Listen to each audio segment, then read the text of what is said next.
Let's talk about finding an idea for your serious game or gamified application. This is an important initial step because your idea will inform many other aspects of your game such as gameplay, story, visual style, etc.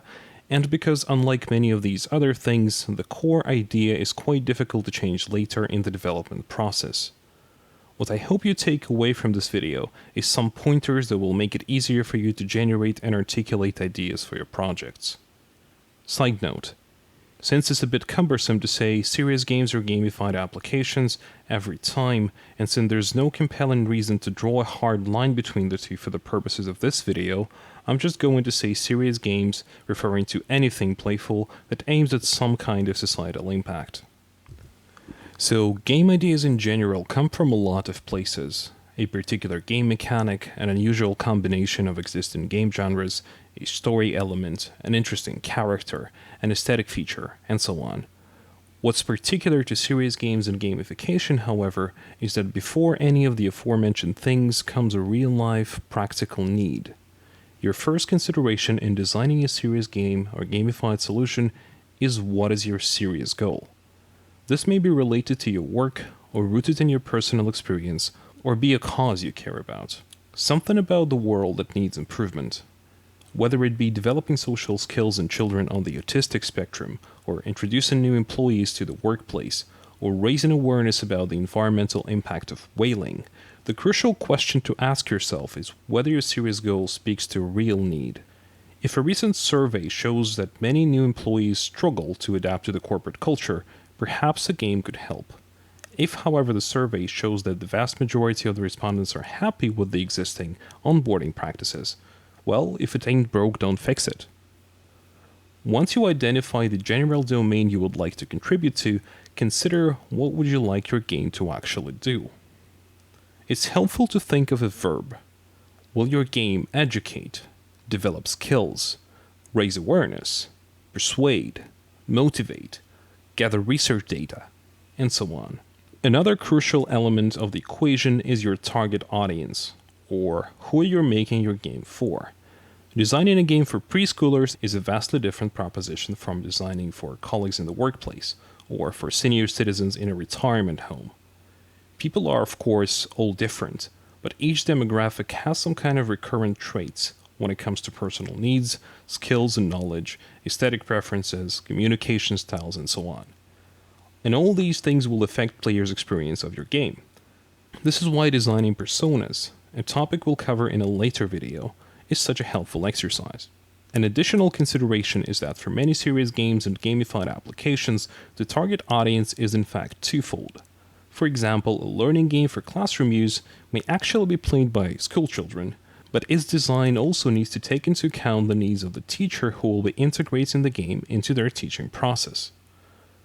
To give you an example, a project Peter, David, and I recently worked on, as part of a bigger team, is Methodica, a game about research methods for university students. The project idea came from the observation that our students consistently rated research methods courses as being both unengaging and challenging, and later struggled to articulate their own research methodology when working on their final thesis. At the same time, the instructors for the course were frustrated by the one-size-fits-all nature of the course, whereby all students had to go through the same limited selection of research methods regardless of what they were actually planning to do in their own projects. The instructors were also spending a lot of time on providing largely repetitive feedback on students' initial research proposals, and were looking for a way to clear up the most persistent misconceptions and mistakes. So in Methodica, we decided we would give players an opportunity to explore a variety of research methods and methodologies in an interactive way, and to do so at their own pace, with the final challenge of the game inviting them to evaluate fictional students' research proposals in order to learn about common mistakes and do a better job of formulating their own. When you have identified your serious goal and your target audience, it is time to think about what will actually happen in your game. At this stage, you do not need a detailed breakdown of the elements that will go into your game, but rather a short, general summary that will make it reasonably clear, both to you and whoever you pitch your idea to, what kind of game it is. The easiest way to go about this is to describe what the player or the playable character does in the game. Do they solve math puzzles, complete quests offered by non-player characters, explore a large 3D environment? Don't forget that the player's actions in the game need to be connected to your serious goal. In Methodica, we drew inspiration from point-and-click adventure games where the player moves around, interacts with items and characters, and solves puzzles. To provide a context for the player's exploration of research methods, we settled on a mystery in which the player is a student looking for their missing supervisor, whose quest takes them through a mysterious portal to a parallel universe populated by the souls of famous scientists. While navigating through this world, the player engages in a series of mini-games, each of which simulates using a specific research method or methodology used in the social sciences. In order to provide a personalized experience, the game allows the player themselves to choose which methods to learn about. When describing your game idea, you may also cite existing games as references, provided that your audience is likely to be familiar with them. For example, you may describe your game as being like Monopoly, except instead of earning the most money, you must donate the most money to charity in order to win. Or it might be like Tamagotchi, but more realistic and focusing on keeping a cat. But what do you do if you're struggling to formulate a specific game idea?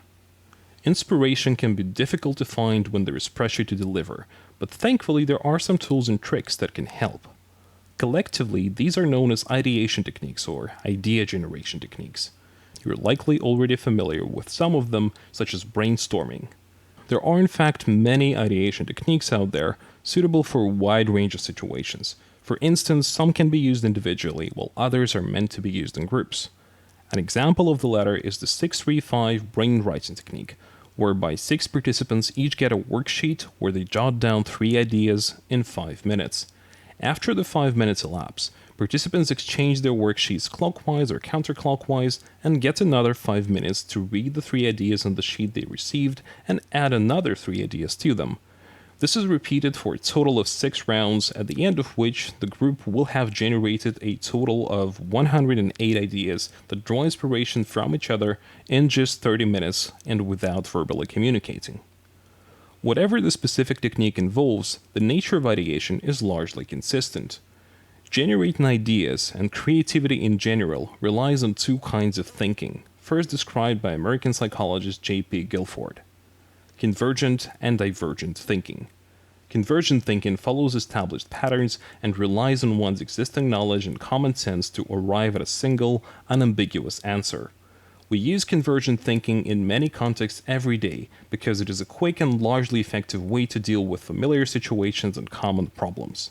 However, to come up with new ideas and deal with unfamiliar challenges, we often need to use divergent thinking, which refers to a more spontaneous, open-ended, non-linear way of thinking whereby we explore many different possible solutions to a problem.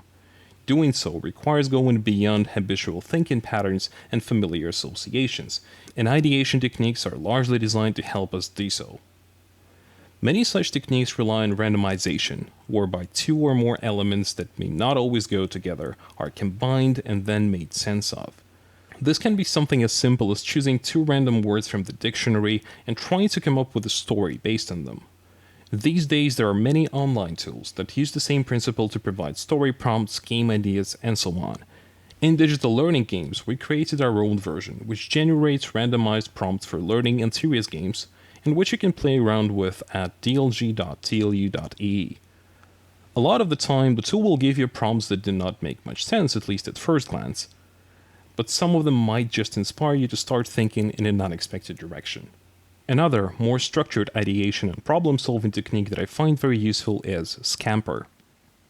First described by Alex Osborne in the 1950s, SCAMPER is an acronym consisting of verbs that describe the different ways in which existing ideas can be modified. This is a great way to generate ideas because creativity in general is an incremental process, and new ideas are inevitably informed by what already exists. The letters in SCAMPER stand for the following verbs. S. Substitute. Take an element or aspect of an existing thing and replace it with something else. For example, we could replace the virtual tetramino blocks in Tetris with physical blocks and convert Tetris into a real-life game that, in addition to spatial thinking, requires some exercise. C. Combine. Involves taking 2 separate ideas or things and mashing them together. The popular game Plants vs. Zombies, for example, combines two seemingly very different genres: tower defense, in which the player must protect their base from waves of invaders, and farming simulation, which focuses on taking care of one's farm and growing various crops. In Plants vs. Zombies, the player must grow various plants that protect their home from waves of incoming zombies. While at first sight the idea may not seem to make much logical sense, the combination worked perfectly as a game and proved very popular with players. A. Adapt means transferring an element or practice from another context. Consider how for many years video games were mostly sold as one-time purchases in CD or DVD boxes, much like movies. But then some game studios drew inspiration from the movie industry's competitor, television, and started releasing episodic games, which, like TV series, consist of shorter episodes that together form seasons. This model allowed studios to fund the next episode through selling the current one, making budgeting games easier. Popular episodic games include the Walking Dead game series, Life is Strange, Sam & Max, and many others. M. Magnify refers to taking an existing element and increasing it in number, volume, or importance. Consider three-sided soccer, a game based on regular soccer, or football if you prefer, where instead of two, three teams compete with each other. This one modification necessitated many other changes. Instead of rectangular, the playing field is hexagonal, and victory is decided not by how many goals the teams have scored, but by how many they conceded. So just one basic change led to the emergence of an entirely new and fun sport. P. Put to another use is when you take an existing idea in its entirety and place it into a different context. A nice example of that is Folded, a multiplayer puzzle game where each level represents a particular protein structure found in the human DNA, which the players must fold. By having the players compete to fold the proteins and analyzing the highest scoring solutions, scientists were able to solve several issues in biochemistry that they had been struggling with for years. As such, Folded represents a case of putting a puzzle game to a different use, science instead of pure entertainment. E. Eliminate or minimize is the opposite of magnify, or reduce it in number or volume. Consider one-button games like Flappy Bird, which reduce the complex control schemes found in most games to just pressing one button or tapping the screen. Despite this minimalism, many of these games are very fun to play. Finally, R, reverse, refers to inverting an existing dynamic or process. Think about role-playing video games, in which the player character usually starts off being weak, then gradually levels up, increases their skills, and collects increasingly powerful items, and as a result, towards the end of the game becomes very powerful.